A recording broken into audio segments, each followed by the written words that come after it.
এবং আটকে সে আমাকে প্রথমে দাতাল বললো, আমার মুখ দিয়ে উচ্চারণ হয় না, সেই ধরনের গালি সে উচ্চারণ করেছে। এবং যেটা সবসময় ছাত্রদল বলে, ভালোবেসে বলে যে দাতাল, এটা ভালোবাসে দাতাল পর্যন্ত বলে ঠিক ছিল, যেন সে বলছে দাঁত থাকবে না, দাঁত তুলে নেওয়া হবে, এই ধরনের হুমকি সে দিয়েছে।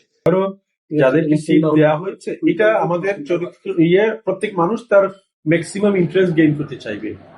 এই জন্য যদি দায়ী হয়ে থাকি তাহলে আমরা, তারা না। কাজেই আচ্ছা, হ্যাঁ, এটাই তাকে বলেছে, এইটাই আমি তাকে বলেছি। এখানে আমি লেখা আছে যে, এখানে আমি আমার লিখিত বক্তব্য লিখেছি, তাকে আমি বলেছি যে ভাই দাঁড়ান, এখানে লিখেছি সিট বিশেষ বিবেচনা সিট দিয়েছে বিশ্ববিদ্যালয় প্রশাসন, এটা নিয়ে আপনার সাথে আমাদের কোনো ডিবেট নেই, এটা আমি তাকে বলেছি।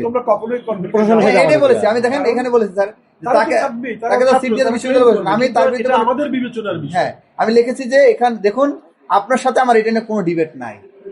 কিন্তু সে তারপর আমাকে আটকাইলো, এবং আটকে সে আমাকে প্রথমে দাতাল বললো, দাতাল বললে গালি গালাজ তারা সবসময় করে বা বিভিন্ন ধরনের কথাবার্তা বলে উল্টা পাল্টা। কিন্তু সে তারপর যেটি মানে ফৌজদারি অপরাধ, সে আমাকে দাঁত ভেঙে ফেলার হুমকি দিল, এবং সে এই পর্যায়ে এইভাবে শুরু করলো, এবং সে শেষ করলো হচ্ছে মেরে ফেলবে বা জীবন রাখবে না, এই ধরনের দিকে যে সে আমাকে প্রথমে সে মারতে আসলো, হাত ধরে মারতে আসলো, পরে তার সাথে যে দুইজন ছিল এবং আরো শিক্ষার্থীরা জড়ো হয়ে গেছিল কয়েকবার, প্রথমে তো ঘাড়ে হাত রেখে মারার জন্য লাগে।